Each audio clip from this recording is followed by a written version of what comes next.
Hello everyone! In this challenge video, we are going to learn about custom query vars, or variables. So what in the world does that phrase mean? What is a custom query variable? Well, way back in the course, when we set up our basic search that users would only see if they had JavaScript disabled, you might remember that I promised I would point you in the right direction of implementing custom search logic for a basic old-fashioned search like this. Well, the key to making that happen is custom query variables. Now, query vars are not just limited to searches. They are much bigger than that. They are very flexible, and we can use them in so many different ways throughout WordPress. Now, in order to show you the simplest possible example of what a query var is, why don't we jump to our About Us page? Okay, and up in the address bar, it might be nice if we could add on to the end of it and say sky color equals blue. And then it would be nice if on the server side we could check to see if this URL parameter exists or not. So maybe we could write a bit of code within our page.php template and say if the current URL has a parameter named sky color, and only if its value is set to blue, if that evaluates to true, then maybe we want to add some special conditional content down here. Right? We see websites do this all the time. There are different flags or parameters up in the URL that control how the page gets output and displayed. Well, this is where query vars come into play, because by default, WordPress completely ignores anything extra we include in the address bar. So when we visit this URL, as far as WordPress is concerned, it's only seeing this, the highlighted part. Because by default, WordPress only pays attention to special URL parameters, like the letter S for search and page for pagination, so on and so forth. And this means that if we want to use our own custom property names like this, we need to register them manually with a bit of code.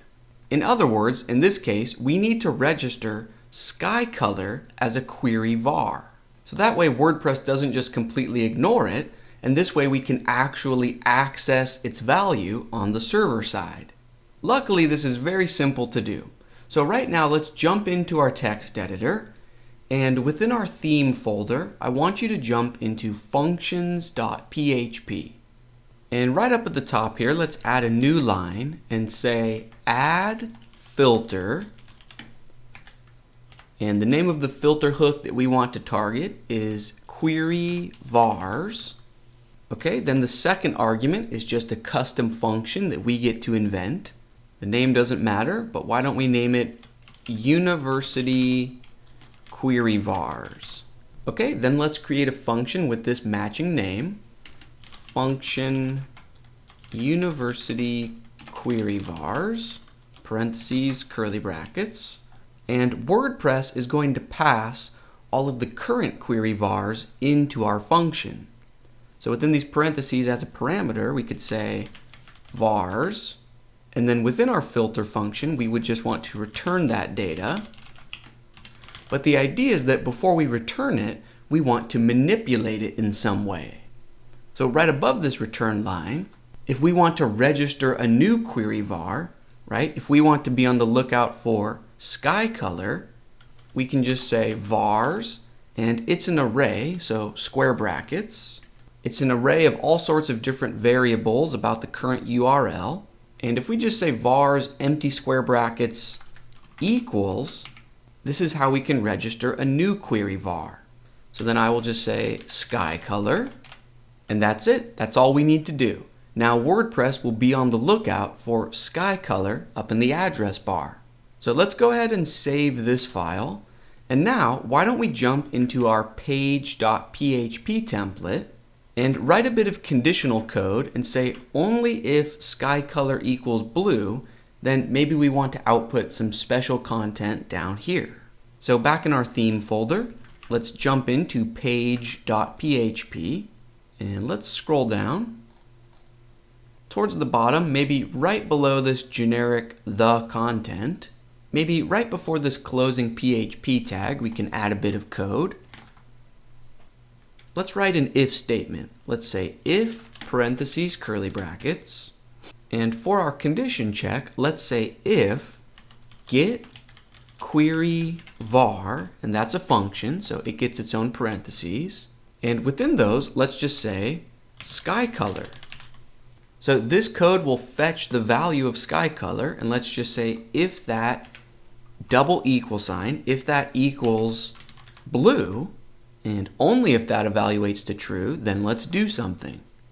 So maybe we want to echo out a paragraph that says, the sky is blue today.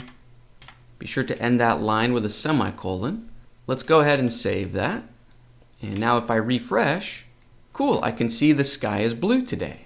However, if I go up into the address bar and say sky color equals orange, well, then I no longer see that secret message. Well, it's not exactly a secret message, but you get the point. Now, just a quick note on security. Before we actually use the value of this query var, we should always sanitize it first.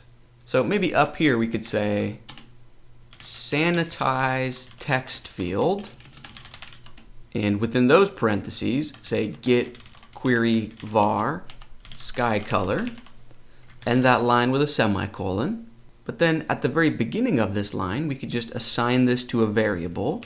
So I could say sky color value equals the sanitized secure version of whatever is up in the address bar. And then we could use this variable within our if check. So we could say if sky color value equals blue. So we can test this out, give it a save. If sky color equals orange, we don't see the message. But if I go back to sky color equals blue, we're back in business. And really quick, I just want to show you how you could add a second or third query var. So maybe up in the address bar, you wanted to say, and grass color equals green. So the question becomes, how would you register another query var? Well, let's jump back into our functions.php. And remember, within our filter function, we have this line. You could just duplicate that line, and this time say grass color. That's all you need to do. Go ahead and save that, and then back in our page.php, just as a test, why don't we adjust our if statement to say if the sky color is blue and if the grass color is green. So first I would sanitize that value. So you could just duplicate that line and say grass color value, and then sanitize the query var that is named grass color. And then within our if statement, we could add on a secondary check, say and if grass color value equals green. And then maybe in our test message, we would say the sky is blue today and the grass is green. Life is good. Go ahead and save that. Okay, now if we refresh, we see that message because both of our parameters are set to the special values. But if I changed grass color to purple, our if statement no longer evaluates to true, so we don't see the message. Cool. So now that we have a general understanding of what a query var is and how to register new custom query vars, now we can move on to the fun or the applied part of this lesson. Because you might be wondering, what is the point of having these options in the URL bar? Can we really expect the average visitor to type stuff in like this? Well, no, but check this out. I think this will really get the gears in your mind turning. Back in our page.php template, maybe right after this closing PHP tag, right about here so we can write good old-fashioned HTML, let's add a form element. And within this form, let's add two text fields.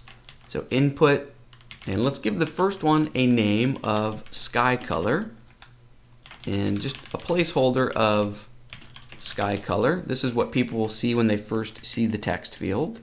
Be sure to close this tag. On a new line, let's add another input. Give it a name of grass color, placeholder of human readable grass color. And let's give this form a submit button. So button submit, close out the button. And on our opening form tag, let's be sure to say method equals get. That way we can actually visually see our values up in the address bar. Okay, let's go ahead and save this.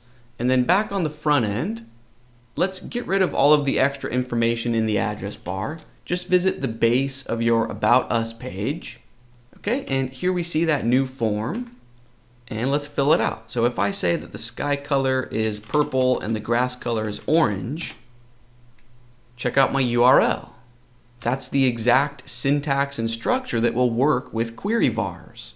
So at the moment, we do not see our custom message, but if I do say that sky color is blue and grass color is green, well, then our if statement evaluates to true, and there's the message. Now that's as far as I'm going to take you on this topic, but hopefully this really gets your imagination going, and you can think up all sorts of different ways that you can use this. For example, you could use these values within a new custom WordPress query to query for certain posts with certain values for certain fields or for certain relationships. The possibilities are endless. Now, really quick, one more detail before we end this lesson. The reason you would want to include method equals get on your form is so that these properties actually appear in the address bar.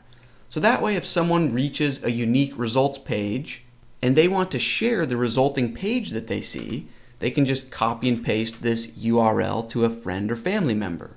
So if instead I set this to method equals post, save that, visit just the base of my About Us page again, so the URL is clean, and now if I say sky color is blue, grass color is green, we can see that our solution still works, right? Our template was still able to access those values, but now the visitor has no way of sharing this unique page because the URL doesn't include any of that data. So it's totally up to you which you use, but as long as the data that someone is submitting is not in any way private or sensitive, I like using get. So that way people can share their results. Okay, and that's going to bring this challenge to a close. Your challenge is simple. Go ahead and experiment with query vars. Let's keep things rolling, and I will see you in the next one.